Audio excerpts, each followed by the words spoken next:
Well, survived the heat dome. I have begun my vacation without my family, my wife and daughter up at Broad Creek for scout camp for various reasons. My wife is up there because she's scoutmaster for the girls' troop. My daughter's up there because she's working it. My son's scout troop's at a different scout summer camp this week in Pennsylvania. So this leaves me and my kitty. My kitty's upstairs. I plan to watch an obscene amount of movies this weekend, or this week, I should say, since I have nothing to do until July 4th, which is on Friday. So, by the way, Independence Day is Friday. July starts on Tuesday. So this will be the last Dylan Knows of June 2025. 2025 continues to be a soul-sucking piece of shit year. So we continue to have that going on. Now we're entering into July. Yippee. The fucking heat and humidity is getting disgusting. We had the heat dome for 3 to 4 days, and then we had a cold front come through, broke the temperatures on Friday. It was lovely, and then it got fucking hot again today and yesterday. And so let's get back down to a little bit more temperate, but still be kind of warm next week, but still only in the 80s and not in the 90s and 100s. So there's that, and some little spatterings of rain. But again, as usual, the weatherman call for these massive, giant, severe storms. You see them on the radar, reds and oranges and yellows coming towards your town, and then you get nothing. It's the dumbest thing. It looks like it's coming right for your town, and something just happens. It either breaks up, or it goes a different way, or it doesn't hit you. I don't think Reisterstown has had a good, proper rainfall in a really long time. And we definitely have not had any really good severe thunderstorms, which sucks because I like severe thunderstorms, but that's besides the point. Anyway, this is a brand new episode of Dylan Knows, episode 613, Under the Heat Dome. It's on Sunday, 5:10 p.m., June 29th, 2025, because I didn't feel like doing it yesterday because I was exhausted yesterday after being out in the sun for 4 or 5 hours doing Pokemon Go Fest, which is my annual weekend thing I do with my wife. We both like to do that, and I like doing it too. I get a little annoyed, though, because she kept getting all the shinies, all the really good shinies. I got some okay ones, and I got 3 of the same one. It's like, oh, and then I got a second one of another one I got yesterday. So I didn't get any new ones. So, but I did get the 2 big legendary beasts that we were talking that were the big deals, Zeknia and Zeminence or whatever the hell their names are. So we got them, and just ordered some more movies. So they'll be here on Tuesday. I have some movies coming today, and I already have a bunch of movies already set. I'm going to watch a bunch of movies probably today because I don't have to go to work tomorrow. I can stay up as late as I want. This is going to be the last bit of stuff I do before I go to start watching movies. And then it's just going to be all it is. So let's roll through this. Interesting stuff going on. 1, 2, 3, 4, almost 5 pages. This is good for now because this upcoming week will probably be next week's episode. I should say 614. It's probably gonna be a little light because it is 4th of July on Friday, and I'll be focusing on my movies all week. So I mean, I might still periodically check things out in the morning. And in between movies and stuff like that, but don't expect a whole lot of stuff probably next week. That's also another reason why I'm doing it today, so that I can do maybe a very short, small episode next week. So here we go. I'm looking a little peaked there. Let's try that out. Still looks a little weird. That's okay though. There we go. Where the hell is my flamingos? Because I'm blocking them. All right.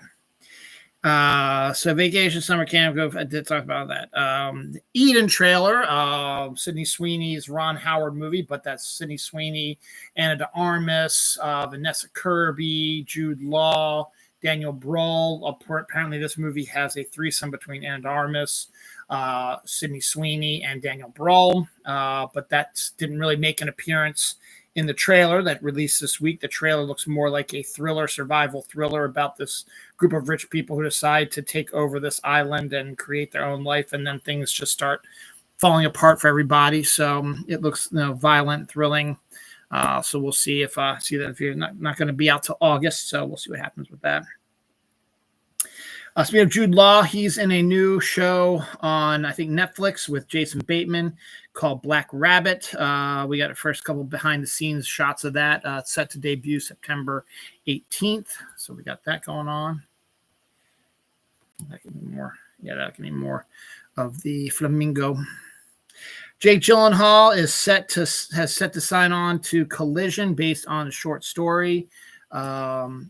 For Amazon Prime, so he's got that going on. He's also doing this other movie for Amazon Prime. I forget what it's called. I talked about it last week, I think. And then he's also doing Roadhouse 2, so he's got all that going on for him. Minor spoiler alert. I don't watch Squid Game Season 3. My wife and daughter are the ones that watch that. They haven't caught it yet. But Cate Blanchett pops up at the very end of the show as an American person who's going to go and start getting the contestants for the American version of Squid Game, which is going to be starting filming in December with David Fincher at the helm. So yes, there is officially an American Squid Game coming, and Cate Blanchett appears to be a major part of it. So good on that. This is kind of scary because it's probably going to be AI generated, but Paul Walker is set to return in the Fast and Furious 11, set to come out in April of 2027. So still got a couple years to go. Not sure how I feel about this. It is the last one. I get it. Hopefully maybe it won't be an AI generated thing. Maybe it'll just be like a remembrance of his stuff. Maybe they'll have him killed in the movie, and then it'll just be them fighting for his memory sort of thing. So I don't know. I don't watch Fast and Furious, so I don't know. The moon is set to eclipse Mars tonight. So if you go outside, you see a red star, you'll see the moon right next to it. And eventually, as things move, the moon will go in front of Mars and eclipse it. Nichelle Nichols' Space Camp is set to open in 2026 for teen girls interested in outer space. That's really an awesome thing. I think that's really, really cool. Stefania Spamapanati is set to join Landman Season 2, playing Andy Garcia's wife. Apparently, back in 2019, Japan created a robot priest who was programmed with Buddhist chants and played the drums and stuff like that. So I guess when you don't really need to have, you pretty much like do the sort of the same thing over and over again and don't need to have something explained differently every week, it would make sense to have something like that. A Young Frankenstein TV show is in the works for FX called Younger Frankenstein. Apparently it's supposed to be like a prequel to Young Frankenstein. I don't know how that's going to work out, but it's for the people who did the TV show version of What We Do in the Shadows. So that's a pretty decent creative team. So maybe they'll do something excellent with it. FX has not ordered the pilot yet, but it's more than likely that they will. So Younger Frankenstein TV show coming to FX potentially. Zyglosis attenboroughii, named after Richard Attenborough, is a egg-laying mammal that was thought to be extinct, has been discovered to be still alive. Multiple pictures of the animal have been noticed, and multiple animals, so it's not just one. There's a whole mess of them around, so good for that. Robot Chicken will be returning to Adult Swim. They released a new trailer for that this week. Great White Waters is a new shark film from the director of Sharknado. Warner Brothers has finally given up the ghost on the live-action Akira film. They have given up the rights to that, so now any production company can take over the rights. My money is on Amazon since they did Voltron. But it could be Netflix, because Netflix does a lot of live-action anime also. Live-action movies, TV shows based on anime as well. So it could be one of those two, probably more likely, but that WB is no longer going to be doing an Akira live-action movie. During that time, we've had Leonardo DiCaprio, Keanu Reeves, and the guy who directed Jojo Rabbit, Tiki Watiti, all being involved in some way or another with that. So we'll see what happens now.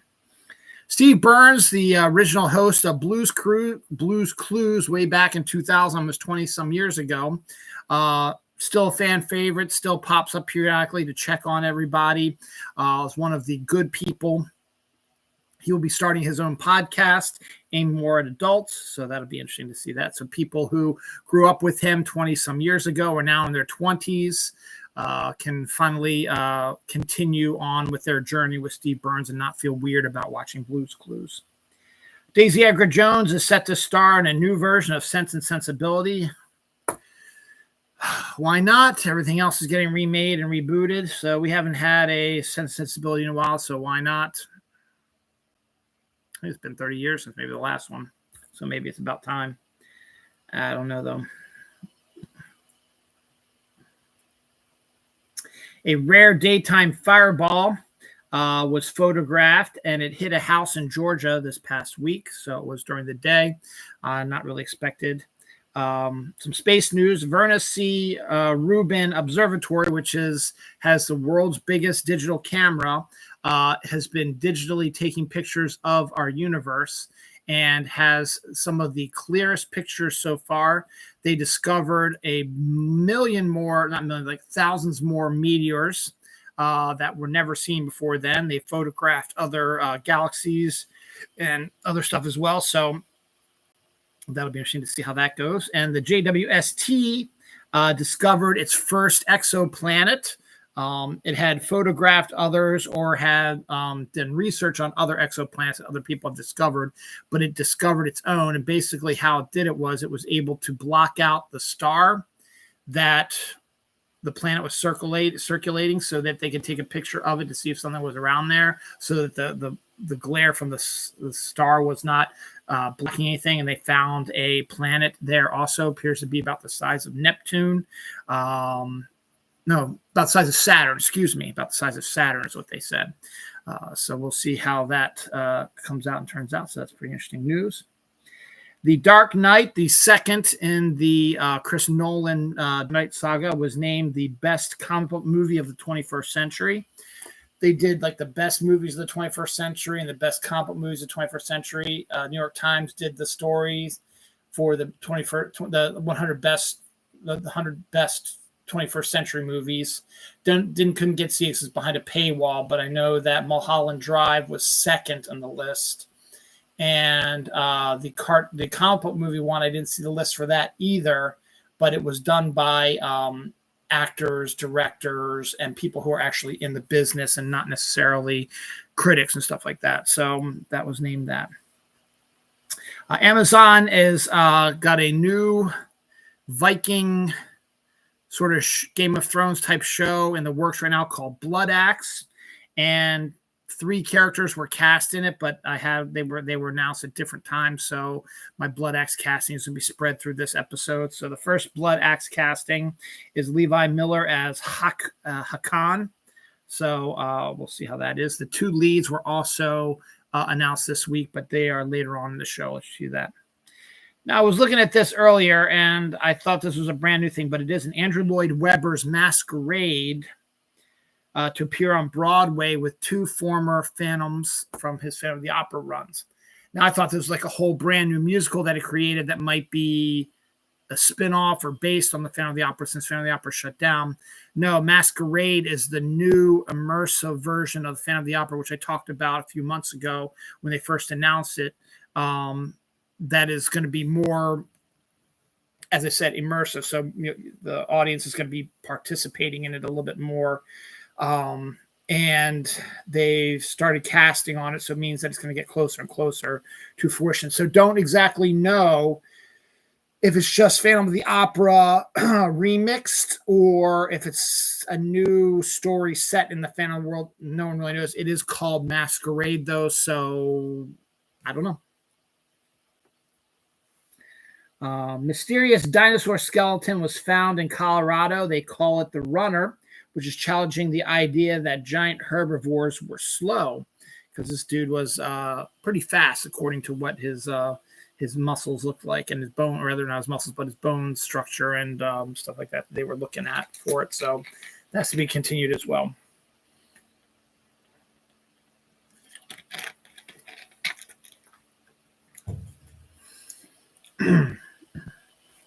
I check that one off. Boom. All right. Deaths this week. Dave Parker, former Pittsburgh Pirate, who I knew very well. He was part of the Pittsburgh Pirate baseball team that beat the Orioles in the 1979 World Series, but he was also a fairly decent baseball player. I remember having his card a little bit, and he used to have the weird-looking bumblebee outfits, which I always remembered him in. But Dave Parker, he also went on to, I think, to be on Cincinnati Reds as well, and was a major part of that. But he is a player that I know and have heard of and is kind of famous, so he passed away this week at the age of 74. Lalo Schifrin, composer of multiple movie and television scores, including his most famous dun dun dun dun dun dun dun dun dun dun dun dun dun dun dun dun dun dun. You know, Mission Impossible. Lalo Schifrin, he was 93, I believe, was how old he was. So I'm going to put that there because I believe that's what it was. I just talked about Mulholland Drive. Rebecca Del Rio, who was a singer during one of the major scenes in Mulholland Drive, passed away this week as well. Bob Elmore, played Leatherface in one of, not necessarily the first Texas Chainsaw Massacre movie, but the second or third one. He passed away this week. Anísio Melo Jr., he performed the Brazilian version of the Dragon Ball and Dragon Ball Z themes for Brazilian television. He passed away this week. Anniversaries. St. Elmo's Fire debuted 40 years ago this week, filmed partially on the campus of the University of Maryland when Georgetown refused to allow them access since the characters went to Georgetown. So good on you, University of Maryland. You got pretty famous there. Spielberg tends to like this week because he's got not one, not two, but three movies that debuted this week. The third one I'll talk about a little later, but AI debuted 24 years ago this week, and War of the Worlds with Tom Cruise debuted 20 years ago this week. Let's see if it's on here. Nope, not this page. I know it's coming, but I didn't want to just skip ahead. So we'll look on here. Let's do some anniversaries here, and then we'll do it in reverse. Speaking of Tom Cruise, Days of Thunder debuted 35 years ago this week. The Great Muppet Caper, one of the best Muppet movies of all time, debuted 44 years ago this week. Live Free or Die Hard debuted 18 years ago this week. I just remembered. One of the funniest scenes ever was in Great Muppet Caper, and when my kids were younger, we watched the Muppet movies, and when that scene came on, I laughed my ass off. I can't remember. It was like near the end of the film when they're planning on how they're going to stop Charles Grodin and the bad guys, the plan, and there was just a perfect. I think Rolf was involved. There's just a perfect timed joke that makes me laugh every single time. I don't know. I just thought of that. Labyrinth debuted 39 years ago this week with the luscious Jennifer Connelly and David Bowie. Twilight Zone, the movie, debuted 42 years ago this week. That was mired in bad luck with the death of an actor and two Vietnamese children, Vic Morrow, and two Vietnamese children during John Landis's version of or episode of the Twilight Zone. The movie, he got into a big court battle, which screwed him for the most part, but he escaped without getting sent to prison or being charged with murder or manslaughter. But it was a major deal in the 1980s. Twilight Zone, the movie, is an interesting idea, and I think they're contemplating bringing it back. I think I mentioned that last week. There's a potential of someone else deciding to trying to bring back Twilight Zone, the movie. It took 4 episodes of the Twilight Zone and turned them into or news stories, something like that, and turned them into 4 vignettes from 4 directors. I think it was Joe Dante, John Landis, Spielberg, and I forget who the 4th one was. and it had, big stars in it. John Lithgow played the role William Shatner did in the one with the gremlin on the airplane one. So Twilight's Zone, the movie. Mark that off. 28 Days Later, the first of the 28 Days movies, debuted 22 years ago this week. The most recent one debuted a couple weeks ago. This is an interesting story because I did not like Mel Gibson at this point, I don't think. And it was a Roland Emmerich movie, and I think I was still kind of pissed at him after Godzilla, which he did after Independence Day, which was a great movie, but they did Godzilla, and he fucked up everything. So he made this movie called The Patriot, which came out 25 years ago this week. And I remember this distinctly because I was working at the radio station. I did a premiere for both this and the next film, The Perfect Storm, which also debuted 24 years ago this week. The Perfect Storm, I think, is Wolfgang Petersen, George Clooney, and Mark Wahlberg, based on a true story. And I wanted The Perfect Storm to absolutely annihilate The Patriot in the box office because it was a one-on-one sort of thing. Because either I didn't like Mel Gibson at this time, and I was still kind of angry at Roland Emmerich, and it worked. The Perfect Storm out box office The Patriot. I haven't actually seen The Patriot, but I have really no desire to. It has guy who played the Joker who died. It was also in 10 Things I Hate About You. I forget his name, but he was in it. It'll come to me eventually. He was in it, and Jason Isaacs was in it also. So it might be worth it. It's set during the American Revolution, so it might be an interesting one to take a look at eventually, but it just wasn't something that I wanted to win and be popular. And The Perfect Storm, while not a perfect movie, is okay based on a true story about a bunch of fishermen who are down on their luck, who are ignoring the upcoming perfect storm where two storm cells are going to be converging into the storm of the century on the water they were in, because they had found a pocket of perfect fishing and they were going to be able to redo their businesses and be successful again and bring stuff back to their hometown. But they got caught in the storm because they went too far and ended up perishing in the end. So that's it. So those two came out head to head 25 years ago this week.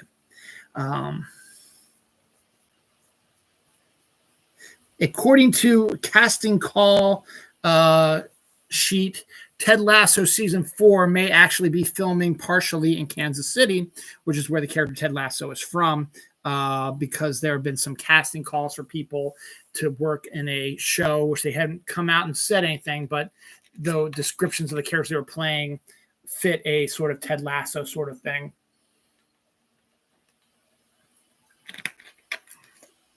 So that's interesting.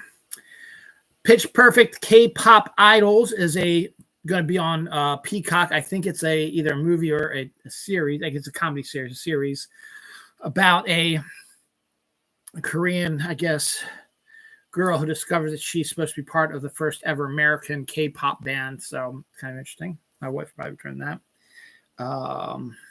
The Social Network, directed by David Fincher, written by Aaron Sorkin, was a big hit back in 2010 and was about the creation of Facebook. And this week, Aaron Sorkin announced that he has written a sequel called The Social Network 2, which he will be directing since Fincher is going to be busy with the Once Upon a Time in Hollywood sequel and the Squid Game America stuff. So Sorkin's going to come in and direct it. He has directed before, so it's not a first or anything like that. And he said it's going to be more of a political thing. So I guess they're going to take a look at where we are now, 15 years later, after the movie came out, when Facebook first arrived, to see how shitty everything is because of Mark Zuckerberg. So hopefully, because Aaron Sorkin's not one to shy away from that, so he's probably going to focus a lot on that, probably. No surprise here. Lilo and Stitch 2, the sequel to Lilo and Stitch sequel to the live action movie Lilo and Stitch 2 is presently in the works. Same with the How to Train Your Dragon sequel, live action sequel is also in the works as well.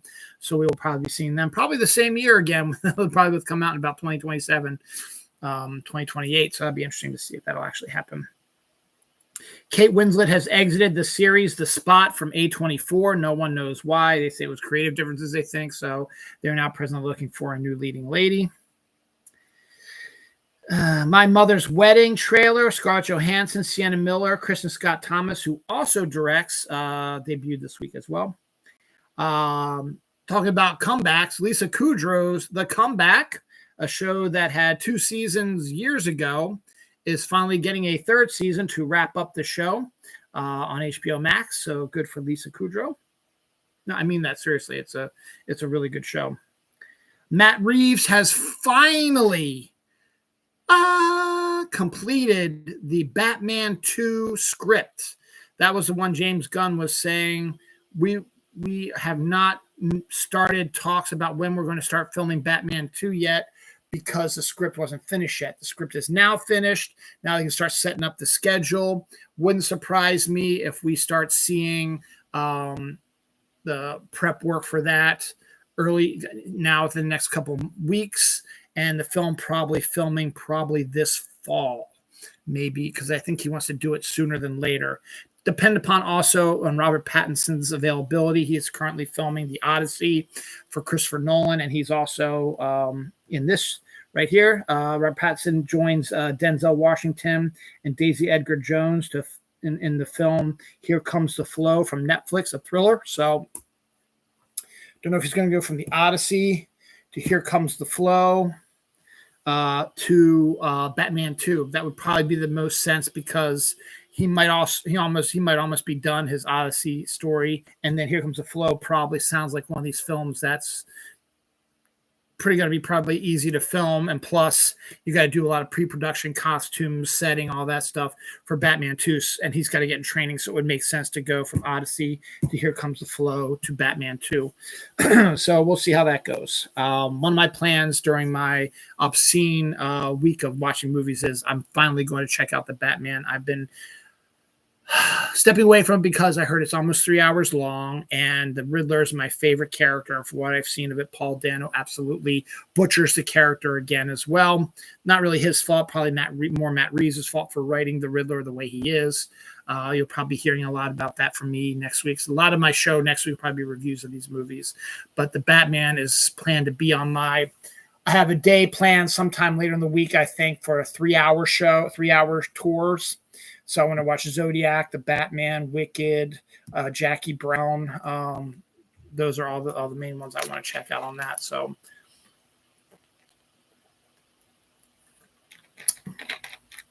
that's about 12 hours right there. So we'll see how that goes about. Oh, yeah, Wyatt Earp with Kevin Costner's in there as well. So add 15 hours to that then. Speaking of David Fincher, his, I think I talked about this earlier, Squid Games America is set to start filming in December, which means he's probably, I think he's directing it. He might be producing it too. He's also got that Mindhunter stuff. So he's probably going to be working on the Once Upon a Time in Hollywood sequel this summer probably, and then he'll get into Squid Game probably in December. This is kind of odd. An extended cut of Sam Raimi's Spider-Man 2 is set to debut in theaters on September 27th.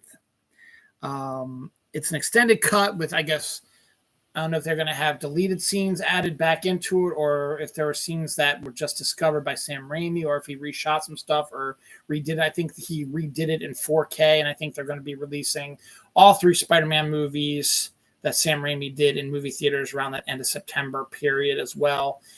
It's not a bad idea because we saw from Revenge of the Sith and Dogma and a bunch of other stuff as well that re-releases Princess Mononoke actually can make bank if they're one that people want to see and are interested in looking at. So, and it's also a way for movie theaters to keep keeping people coming in. is to having these revivals. So they have revivals all the time. Might be some like a couple weekends ago was Father's Day weekend. They had Indiana Jones Last Crusade re-released during that period. So we'll see what happens. But that is set to be here. This is no. We'll continue with the superhero saga. I'm not going to do that. Ironheart, which is the new Disney Plus show that not a lot of people know about, based on a character that was in Black Panther 2, and is I think a 6-episode series. Disney Plus dropped 3 this past week and 3 this upcoming Tuesday, and that's going to be it.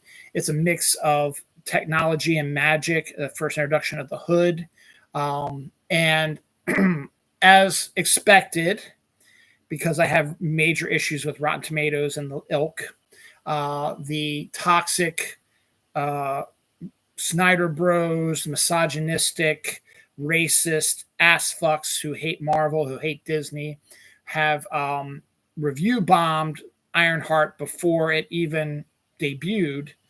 So everyone can say, oh, look, Ironheart debuts with the lowest Rotten Tomatoes score of any Marvel Cinematic Universe TV show. The Marvel Cinematic Universe is dead, blah, blah, blah. And that's why I can't stand Rotten Tomatoes, because they don't have any way to verify actual accounts that are actual real people who do reviews and are not just people who are little whiny, misogynistic MAGA fuckbags who are pieces of shit, racist fuckheads, misogynistic asswipes. Who hate Disney and Marvel and all that because and are in love with and want to fillet Zack Snyder. But then a strange thing happened when actual real critics started posting their reviews and people actually saw the show. Surprise! The Rotten Tomatoes score has skyrocketed. It has now cleared about 60%. That still includes the review bombing. If they didn't have the review bombing, it'd probably be closer to 80% from critics and about an 80% from the people who've seen it. So that's why I do not trust Rotten Tomatoes. I already went on this spiel a while back on my grievance show and a few other things as well. I'm not going to get in here anymore, but Rotten Tomatoes, you cannot listen to what Rotten Tomatoes says. It's like Siskel and Ebert. They get paid to be movie critics, and it's their opinion. They are not the end-all, be-all of what is great in cinema and what you should like and what you should not like.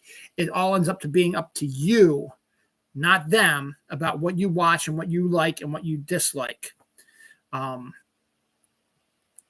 looks interesting to me. I haven't watched it because I'm not really into the TV shows as much as you sit down and have time with it, but I did get my TV for my birthday, which I can put up in my bedroom. So if I'm not disturbing my family, I can watch it upstairs in my bedroom when I get my Fire Stick put up there.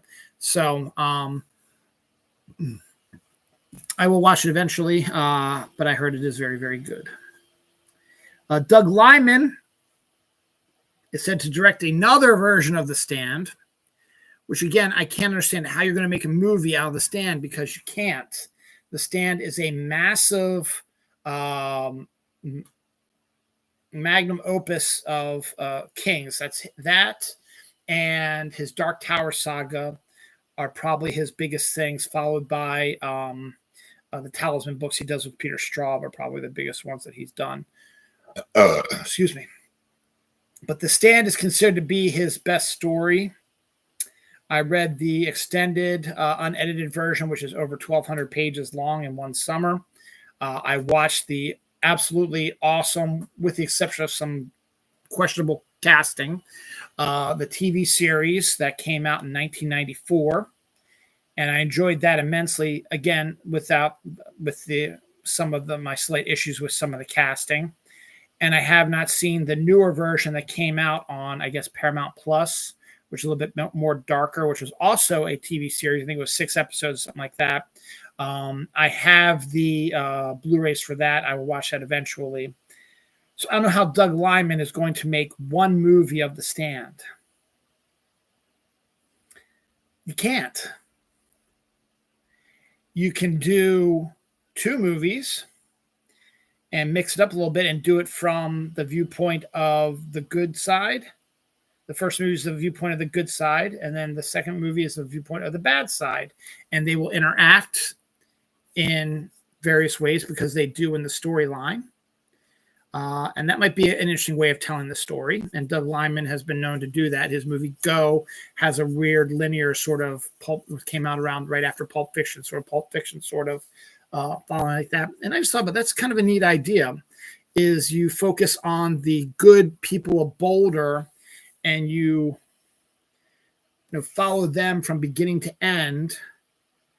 And then you get the dark side version. Because wouldn't it? I guess you would find out what happens.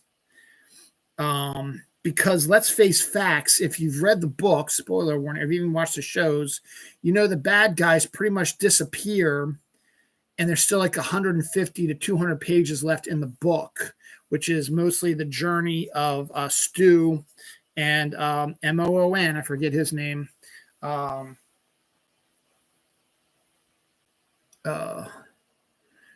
Going back and coming back from Vegas to go back to Boulder. And then what happens afterwards. So you can still kind of do it. But it would make more sense maybe to focus on, instead of interacting the two, because that would make it like a 6 episode. You can make, I guess, 2 movies if you want to, about 3 hours each. 6 hours would probably cover it. But I kind of like the idea of doing the good version first, the bad guys first, and see what happens. So that's just my idea. But I'm still trying to figure out what Doug Liman's going to do. It's not in my hands. He's the one who's handling it. But The Stand is one that you cannot reduce down to a 3-hour movie. You really can't. All right. Never say never. You're going to cut a lot. You can cut a lot of the extraneous stuff, I'm sure, but you need to have the trash can man stuff, because that leads to the destruction of Vegas. So you have to have his mindset. Now you can maybe cut some of the storylines that he has, but you still need to introduce him and have him have a couple of his ventures, because you see he's psychotic. You kind of have to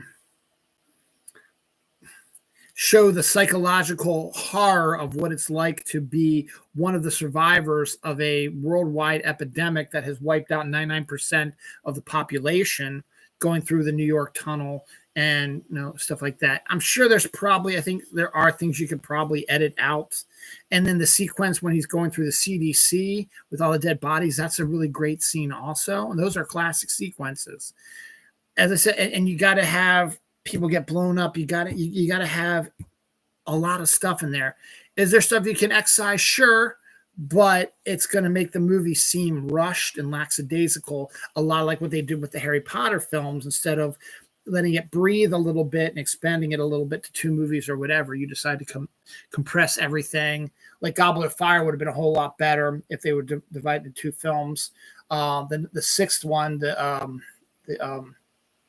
Half-Blood Prince, which is my favorite book, could have been a whole much better movie if they made it into 2 films and also showed more of Voldemort's history, which is what is the gist of the book. So there are things you can do, I guess, but the more and more I think about it, like, there really is not a lot you can excise from the movie to make a 3-hour movie. You have to let it breathe a little bit. So it's up to Doug Liman. I'll let him deal with it. We'll figure out what he's going to do. Enola Holmes 3 has finished filming. So we'll be seeing that sooner than later.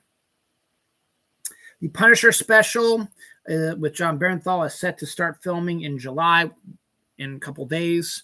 They're still finishing up the Daredevil stuff, so they might have a maybe interaction in there, since Daredevil's still filming with Jessica Jones in there, so you might be able to pop them up in the special as well, since they're already going to be there, Steve Howey has joined the cast as a regular of High Potential Season 2. I've seen a lot of reels for that. Stars one of the characters from It's Always Sunny in Philadelphia. It looks like a really neat show. It might be intriguing to look at, but it got picked up for a 2nd season, and Steve Howey is joining the cast.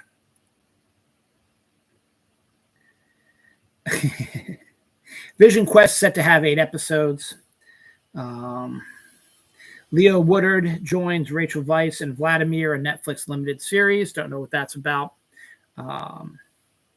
When Evil Lurks is a new vampire horror comedy, which is inspired by the original Fright Night and Lost Boys. So that could be kind of interesting. The first poster for Project Hail Mary, the next film adaptation based on the guy who wrote The Martian, his third book. Project Hail Mary, set debut March 20th, 2026 with Ryan Gosling. I think that finished filming already, so they're just doing the ending right now. The director is the guy who co-directed the Lego movie. So that could be interesting. Plus, The Martian is one of the best movies out there. Andra Day joins Bradley Cooper's Is This Thing On, which is his next directorial debut, not directorial film. Cobra Kai actor Martin Cove, I think Martin Cove is his name, was accused of sexual harassment on the 2024 set of Cobra Kai. He apparently bit one of the actresses after she turned him down or something like that. I fucking hate Tom Brady. I have hated Tom Brady forever, but he hasn't really been visible to me, so I sort of hadn't really thought about him too much. Well, he's in Vienna for Jeff Bezos' wedding, and apparently he is macking on Sydney Sweeney, who is 20 years younger than him. Sydney Sweeney is the world's most popular bachelorette right now, and apparently everybody's been saying is that she's been the main attraction. Every guy has been trying to get with her because, let's face it, she's stunning in a lot of different ways. But now Tom Brady is trying to mac on that, so Jesus fucking Christ. 20-year difference, man. Psychopath. This is the coolest story ever.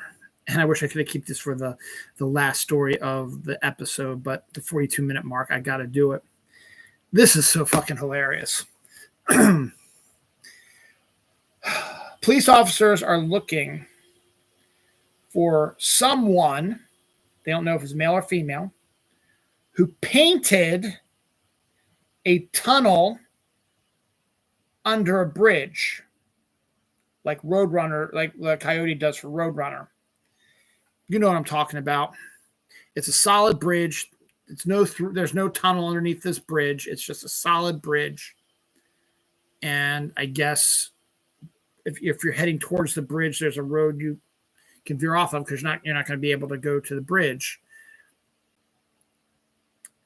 But it was so convincing that someone actually drove their car into the painting. This is not The Onion. This is not a made-up story. It's a true story. You can look it up, Google it for yourself. It's freaking genius, man. And I think if you looked at the picture, they showed a picture of the painting. And I think the Roadrunner was painted next to it, so it should have been pretty obvious that it was fake.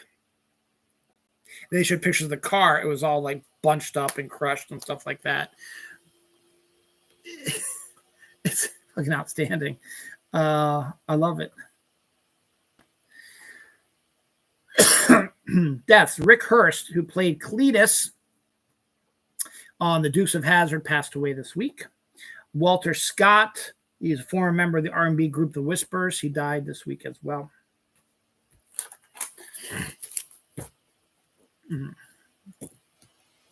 Little Shrew, Kate Bush's animated film, is set to get a theatrical release.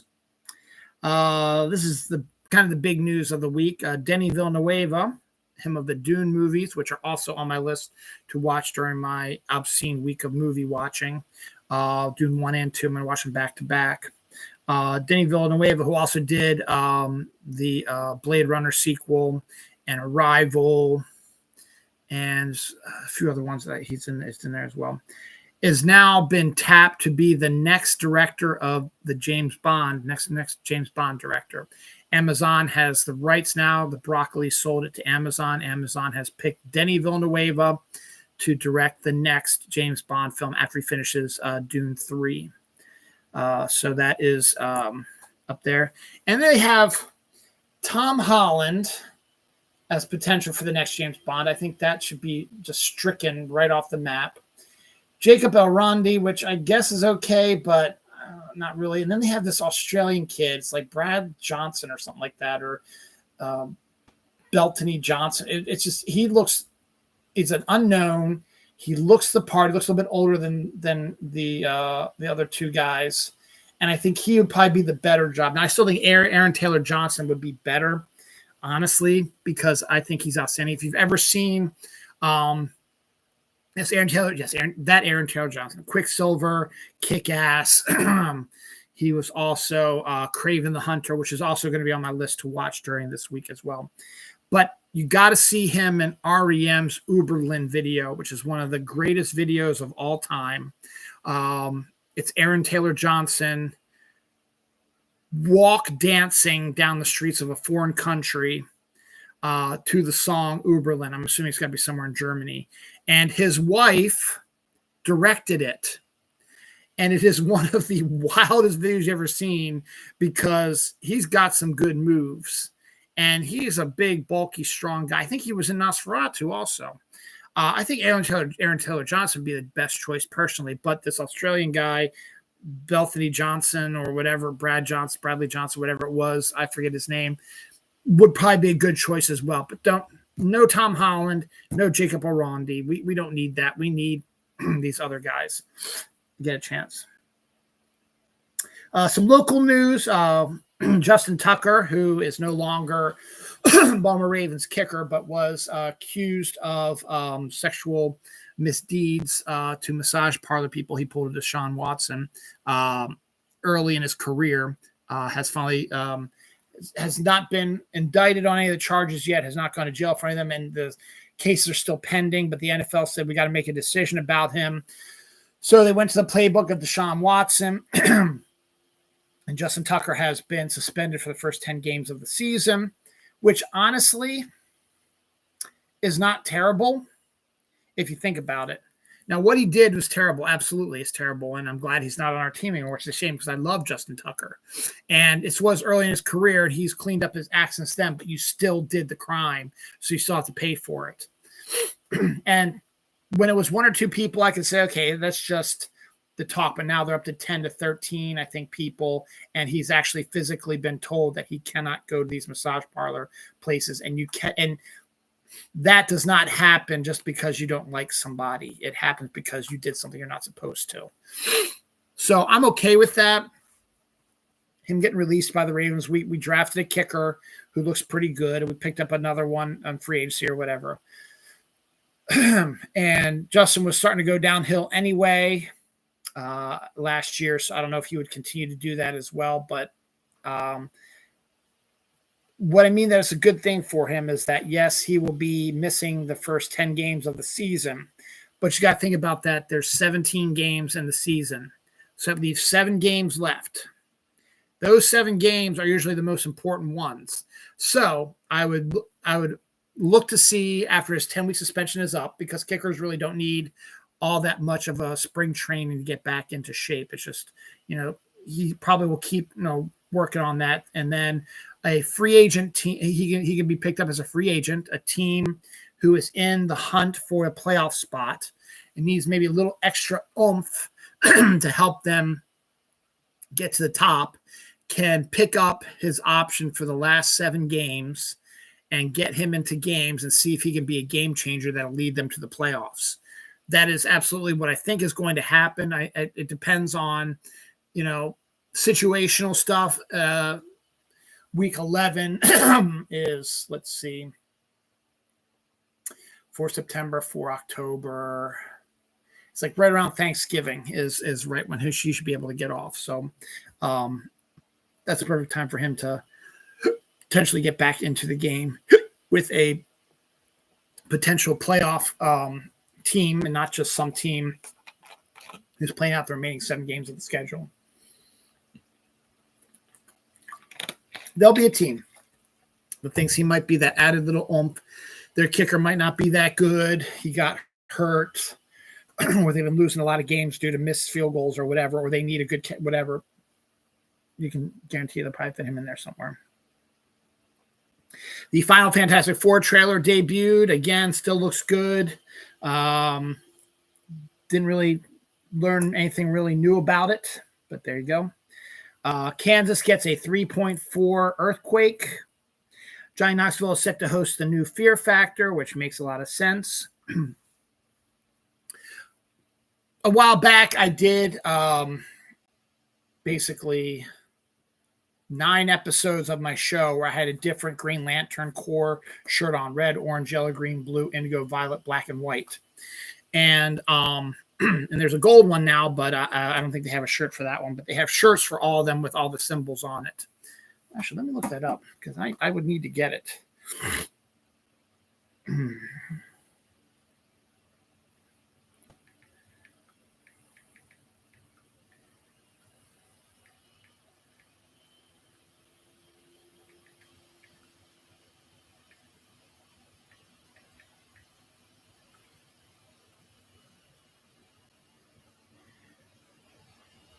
There's yellow, but no gold.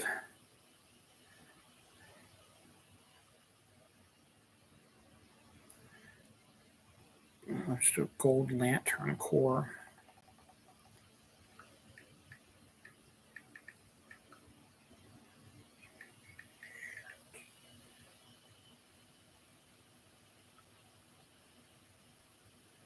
No, it's just gold shirts. Yeah, they have the yellow one popping up, so there's no gold one. But there is a series of different Green Lantern, not Green Lantern, Lantern Corps, which was a big thing during the early 2000s to mid 2000s Green Lantern comics. I forget. My mind isn't working, but I can't think of the writer who created them. But I've had 2 variations of every shirt, one extra large, one 2XL. I need to get a 3XL version of all of them now. But all the Lantern Corps, they'll have their specific lantern things, and they're all different colors. You know, the red, orange, yellow, green, blue, indigo, violet, black, white, and gold Lantern Corps there are. So Funko Pops, I might have to start going and buying Funko Pops again. Are going to be releasing all the cores again in Funko Pop form. So I think that's pretty cool. I might have to go ahead and pick those up again. Blood Axe casting, I got the last 2 here. Jessica Madsen is playing Gunold, which is the female lead. And Xavier Molyneux is said to play Eric Bloodaxe, who is the main character. So there's your casting for that. Friend of the show, Rebecca Kennedy, is directing her first solo film, short film, and it has been accepted to be shown at the International Los Angeles Short Film Festival. So congratulations to you, Rebecca. Gugu Mbatha Raw and Richard Madden are set to star in Trinity, a Netflix thriller series. Ransom Canyon is coming back for a 2nd season. Julie Benz, Busy Phillips, Ron Perlman, Jim Rush are set to star in Here Comes in horror comedy Horrified. It's based on the life of a down on her luck scream queen, which I would assume be Julie Benz. Some new Lego sets. X-Files has a new Lego set coming out here soon. Wallace and Gromit has a new Lego set coming out soon. And Godzilla will also be having a Lego set coming out here really soon. Blueberry Pie Oreo cookies will be coming back after a little hiatus.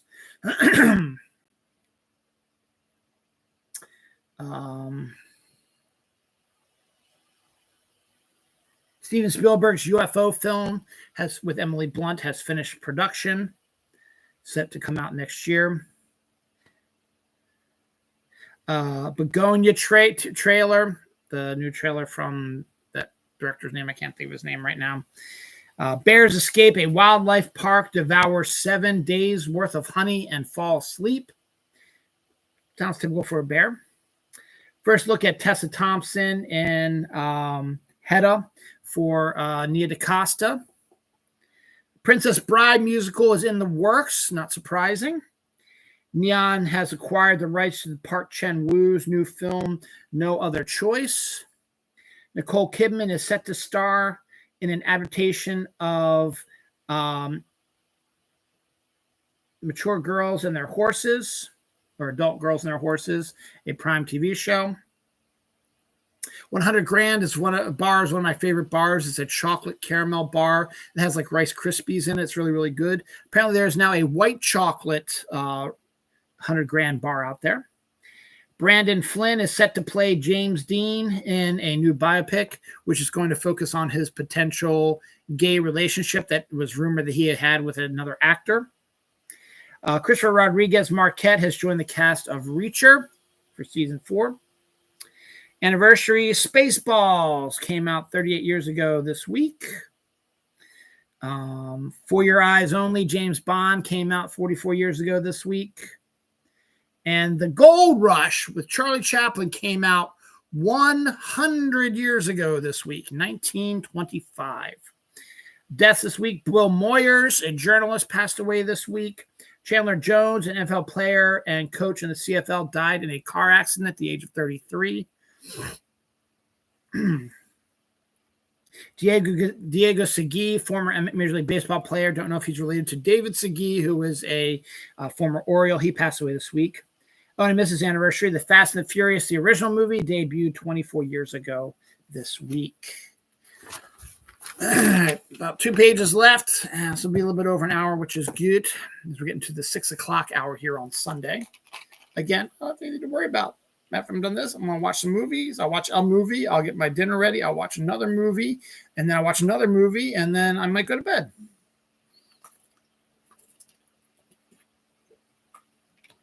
Or I might watch another movie. So I'll have to go to work tomorrow. Or Tuesday. Or Wednesday. Or Thursday. Everybody's off Friday. So that's good. And then my family's back Saturday. No, I'm just kidding. Mahershala Ali still wants to do Blade, which is great. I think we just need to just do it. It's been pushed off so much. The supernatural part of Marvel has been terribly neglected. We had Moon Knight, and then he sort of disappeared off the stuff. We had Werewolf by Night, which was great also, and that disappeared off the site. So there's so many great characters, and the Hood now is one of these characters who is sort of supernatural. That's been introduced, so maybe we'll get into some of that. Doctor Strange could fit in perfectly with that. And then you get Ghost Rider in there as well. And Sleepwalker you could even bring in. Nobody really knows about him, but that's really cool. And there's just a lot of really good supernatural characters, and I think that would be good. Man-Thing, we already had that there. So there you go. So those people who say there's no climate change or whatever, while we were baking under a heat dome of 103-degree weather last week, portions of Montana, Nevada, which is usually one of the hottest states in the country, were getting snow. And not just a little snow, they were getting a shit ton of snow. And they were getting temperatures in the 30s. There was a comparison. It was like 30 degrees in Nevada. And it was like 93 degrees or 103 degrees in Maryland. That ain't right, son. Fucking snow. Yes, they're a higher elevation, but damn, son. Not in June, for God's sakes. The higher elevation mountains, maybe. And sometimes some snow does fall in Yellowstone in June, whatever. And of course, obviously up in Alaska, even though they have 24-hour sun, though it might not be as much. But this was like blizzards, man. This was like 10 inches of snow. This wasn't just this was a big ass fucking snowstorm. Wish it would have been down here. Crystal Lake has started production. That's the Friday the 13th prequel with Linda Cardellina, whose birthday was this past week also. Finally, Dawn trailer with Lily James, Willem Dafoe, and Joe Keery. I want to mention that real quick. I posted something on Threads a week or so ago, where using the Kane Hackman theory from PCU, where the potential that there's always a Michael Caine or Gene Hackman movie airing anytime in the United States. But now that both actors have pretty much retired, well, Hackman's passed away, but Michael Caine's pretty much retired from acting as well. So they haven't really done anything for a while. I got to thinking, who is the next Kane Hackman? Someone who's been in a more along the lines of not in most movies, because that would be Samuel L. Jackson. And you could conceivably make the case of a Samuel L. Jackson and Willem Dafoe trio. That was my choice, Willem Dafoe, because Willem Dafoe has done everything under the sun. He's done those Yorgos Lanthimos movies, which are really bizarre. He did Tim Burton. He did Spider-Man. He's done, he did the Phoenician Scheme. He was in that as well. He's doing it. There was another film that I talked to you, the one I just talked about, I think. He's going to be doing that as well. Finally Dawn. He's all over the place now. And he's been working since the 80s. He played Jesus Christ, for God's sakes. And so he's been, and then Samuel L. Jackson, I would almost put in that same case, but he tends to stay sort of in similar genres more recently, obviously, but those are probably the two I would probably be the next Kane Hackman, probably would be those two. Say Wales are returning to Argentina after 100 years. So good on that. Mammoth Cave in Kentucky has been revealed that there were 2 ancient shark species that were discovered, unknown until now, that were discovered in that cave. I don't know if they were discovered alive or if they found bones or something like that, but it's 2 species of shark that have never been seen before were in this Kentucky cave. Splitsville Trailer is a dark comedy about marriage and infidelity with Adina Arjona and Dakota Johnson, to find kind of sexy actresses in a sort of sexy dark comedy sort of thing. Beavis and Butthead are set to star in the Call of Duty. There was a trailer for it, so check it out, Splitsville. Beavis and Butthead are set to come to Call of Duty, which is weird. Cillian Murphy's in a new movie called Steve. We got our first look at that, behind the scenes look at that. Set debut October 3rd, day before my anniversary, on Netflix. Washington Black trailer, which is a period piece for Hulu, set debut July 23rd. Trailer looks really, really cool. It expands the lifetime of a young black male who was in slavery, who has a advanced mindset, escaped from slavery, and joined up with, I don't know the actor's name, but the guy who played Lucifer, picks him up, and they, helps hone. Hello? Don't be freaking me out. There's nobody else in the house but me and the cat. And all the windows are closed, so it couldn't be somebody from outside. Hello? That's when I heard her voice. Don't fucking do this to me. No way, man. But Washington Black, so the guy who played Lucifer, Tom something, I think, teaches him up on how to do stuff, and then gradually he starts moving up in society and start figuring out things. So there's a lot of period pieces. It looks like a really excellent show. I don't have Hulu, but it looks like it could potentially be a huge hit, particularly after how well Sinners did, to focus on African-American story and had lots of African-American actors in it as well. Sterling K. Brown is one of the producers, and I think he might actually be acting in one of the roles as well. So it should be well worth it, and should be fairly a decent one to check out.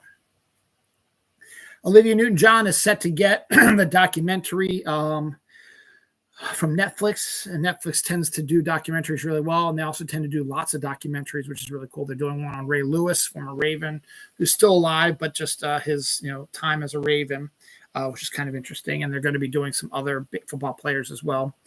So I'm gonna put it out here now. I've been thinking about this a lot. We need either a documentary or a biopic about Karen Carpenter that is not divisive, like the one that was made with the dolls, the Barbie dolls, which was ridiculous. We need an actual true biopic or a documentary about Karen Carpenter, because she is one of the greatest voices of all time. And she's a goddamn gifted drummer. For all those who know, you would not believe it. She is one of the greatest drummers of all time. And you just don't know about it because back then women weren't drummers. But if you ask actual drummers, and I've seen this before, they will say Karen Carpenter was a damn good drummer as well. Drummers know drummers. So when they heard that she was a drummer, they checked on some of her stuff. She said she was goddamn good. So there are actual drummers out there, famous drummers, who say, yeah, Karen Carpenter's a goddamn good drummer. And we need to have a biopic about her life and what led to her horrible death. But we get Olivia Newton-John, which is just as good as well, because she had that cancer issue, and then like her husband was like supposedly murdered or something, or some weird thing going on there. I can't remember, something like that. I think I talked about this before, but they're re-upped it again. A Titanic escape simulator game is set to debut on PlayStation in 2026. Okay. Rennie Harlan, who had an early good career, did Cliffhanger, Die Hard 2, and then he flushed down the toilet with Cutthroat Island because he cast Gina Davis and Matthew Modine as pirates. And Gina Davis was great, and she is great. And the movie probably wasn't as bad as everybody I haven't seen it, but isn't as bad as I think. But it is a pirate movie that cost the company that made it its whole life, and it was considered a major flop. And then he sort of just disappeared for a while, and then he came back and did a remake of the home invasion film, The Strangers. But he's decided to make it into a trilogy. And the first one did well enough last year that they have a sequel coming out. And the first trailer for that debuted this week. I'm assuming it's probably coming out later this year, probably. So the first trailer for that came out.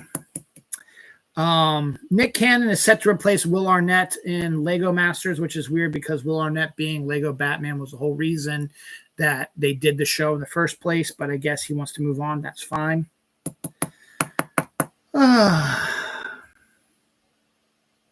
A vacatur, which is a endangered species, is one of the rare species in water, has been photographed. So there's only 10 to 15 left in the world. So they're like a cross between like a whale shark sort of thing.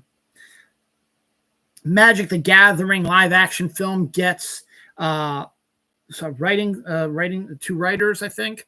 I know this has nothing to do with it, but I think I might check out the Dungeons and Dragons movie as well.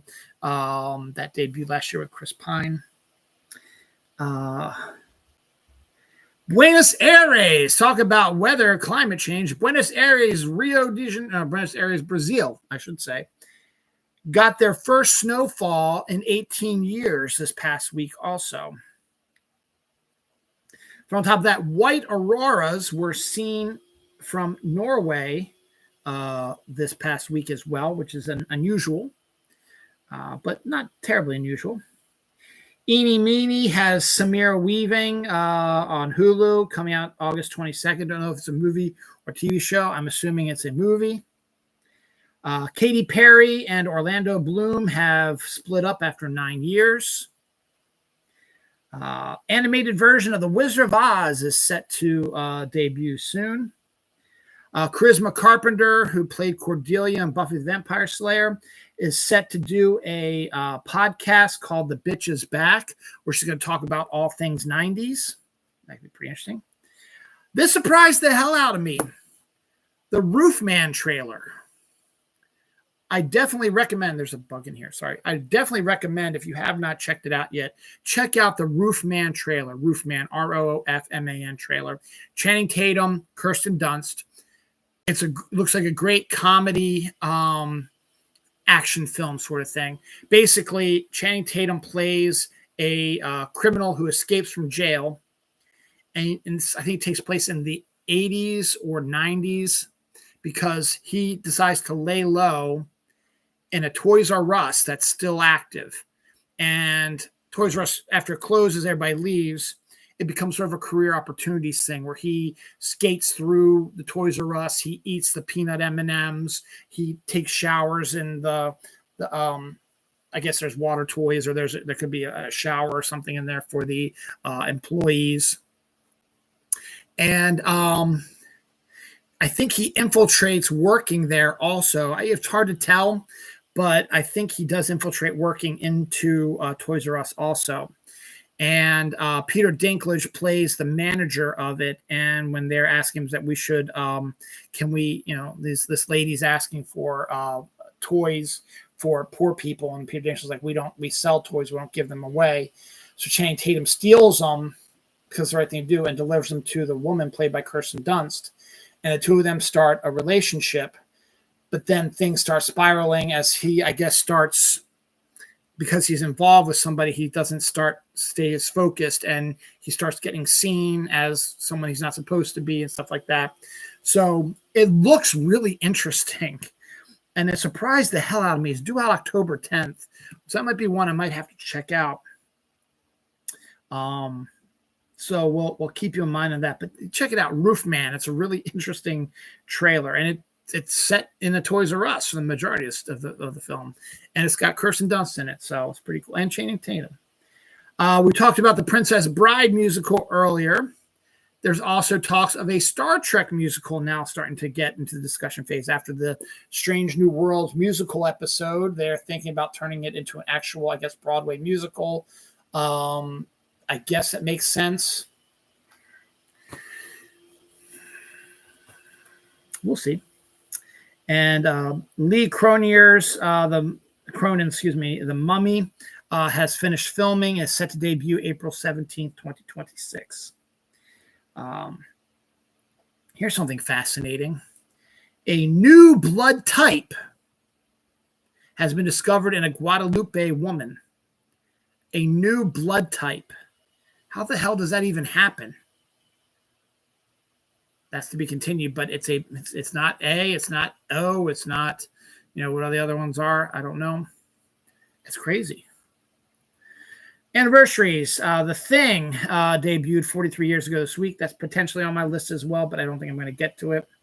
The original Tim Burton Batman with Michael Keaton and Jack Nicholson debuted 36 years ago this week. White Chicks debuted 21 years ago this week. The Lion King debuted 31 years ago this week. Minority Report, as I said, Spielberg likes this period of time. Minority Report was Tom Cruise, directed by Steven Spielberg, debuted 23 years ago this week. And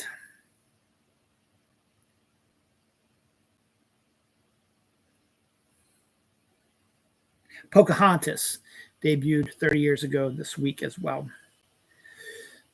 Deaths. Bobby Sherman, former Teen Idol musician, passed away this week. And Michaela Ravens, I guess, Rowans, the Save a Fox organizer who did a lot of TikToks, unfortunately committed suicide at the age of 31 due to online harassment, which is an awful thing to happen to this poor woman who all she wanted to do was take care of foxes that were abandoned or hurt.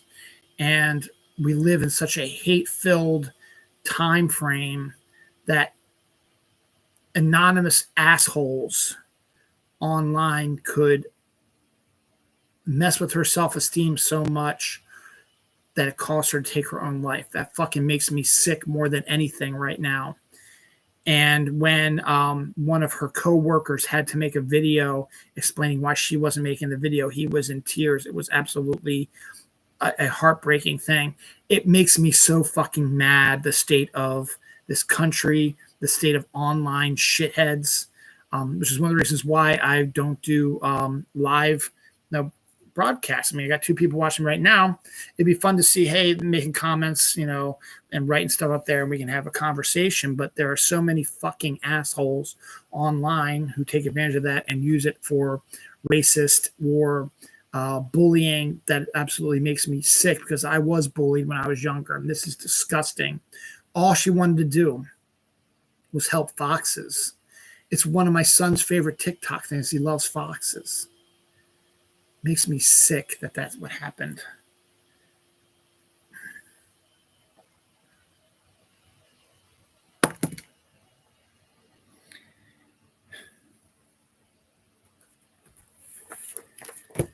All right, last bit here.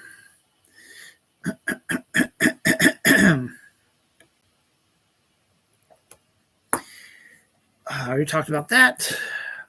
They already talked about this. Also, I'm going to bring it up again. Russell Crowe has been cast in the new Highlander film.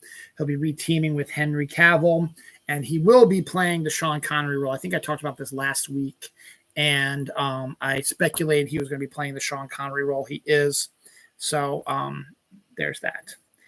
We get our full-length Weapons trailer, which still looks very creepy and weird and insane and looks like a lot of shit's going on. Josh Brolin's in that one. That's my last one right there.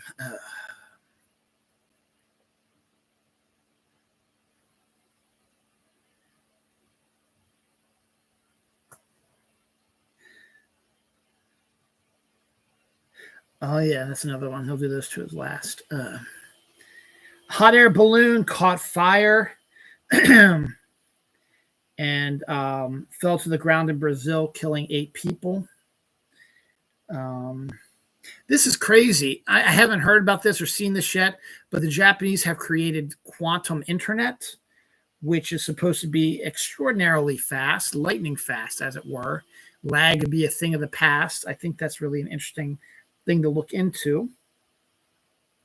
So that's to be continued. Final season of The Boys has wrapped production, so no more boys coming.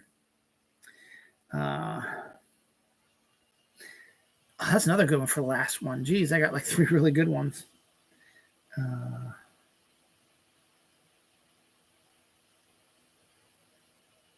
Chad Powers teaser trailer. I think I talked about that last week as well. Sacrifice, Chris Evans, John Malkovich, Salma Hayek, Anya Taylor-Joy, Vincent Cassel in this genre-bending film. I think I talked about that one also last week as well. M.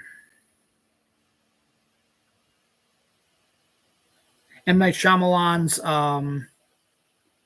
new film, Remains, has started filming. That's the one where he's working with the romance writer who wrote The Notebook and a romantic supernatural romance. I think either Gosling or Gyllenhaal's in that one. I think Gosling's in it because Gyllenhaal's doing something else right now.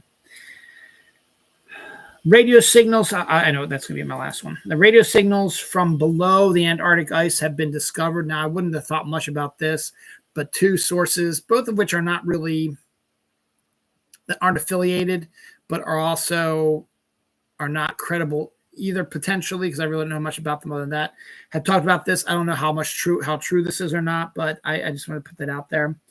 And scientists discover a mysterious object in a 20-year-old infrared sky shot of our galaxy, and they believe that it might be Planet X. I will not be calling it Planet 9 because Pluto is Planet 9. This is a potential 10th planet that they said it's outside the orbit of Pluto, so it would potentially make it the 10th planet, even though Pluto is a minor planet. But there have been some, I talked about this last week, that they discovered a new climate on Pluto, and it potentially could be similar to what the Earth was like when it was first forming. So lots of interesting stuff about Pluto. But this picture, someone was looking through, I guess, just doing their regular stuff, and they discovered a anomaly in a picture from 20 years ago, an infrared thing, and they could not explain what it was. And they've, for years, thought that there was another planet outside our solar system that was causing things to shift and change a little bit. But this one is way out there. I mean, this isn't like a close by one.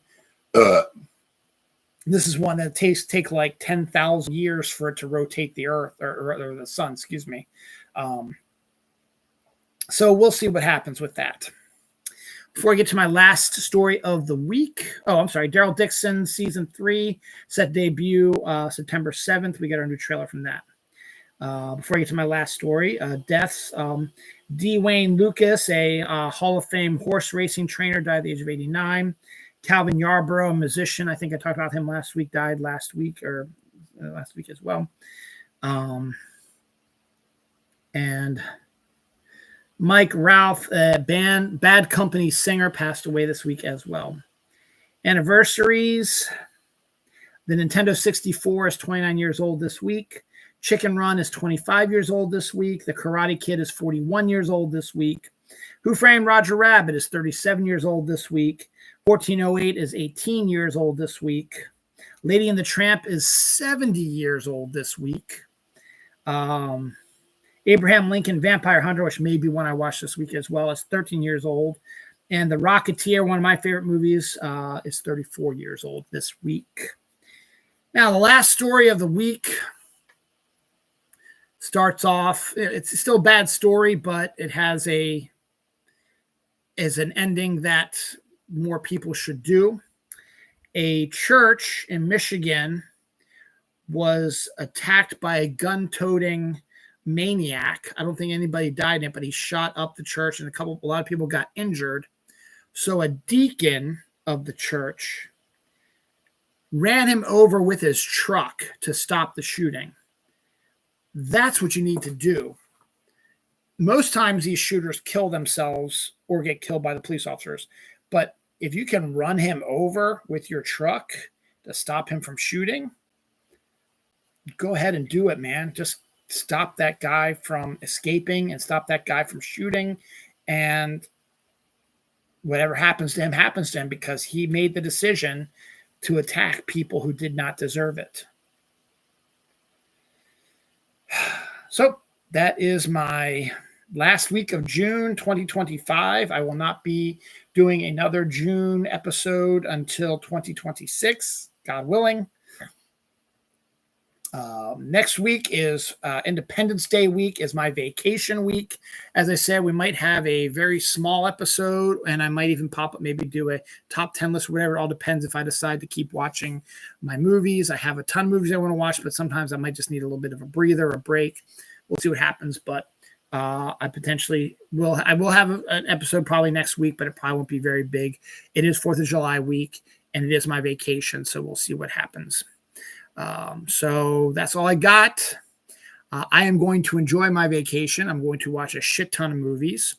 And I'm going to play some Fortnite. I'll play some Pokemon Go, obviously. And then 4th of July, I'm going to my family's, my dad's side of the family, my aunts and uncles and cousins for their house for a barbecue. It should be a lot of fun. Should be a good mix of movies will be out there. I'll probably be talking about it on my various social media stuff. So thanks. I'm going to start my vacation now. I got to feed my kitty cat, and then I'm going to watch my first movie. Bye, guys.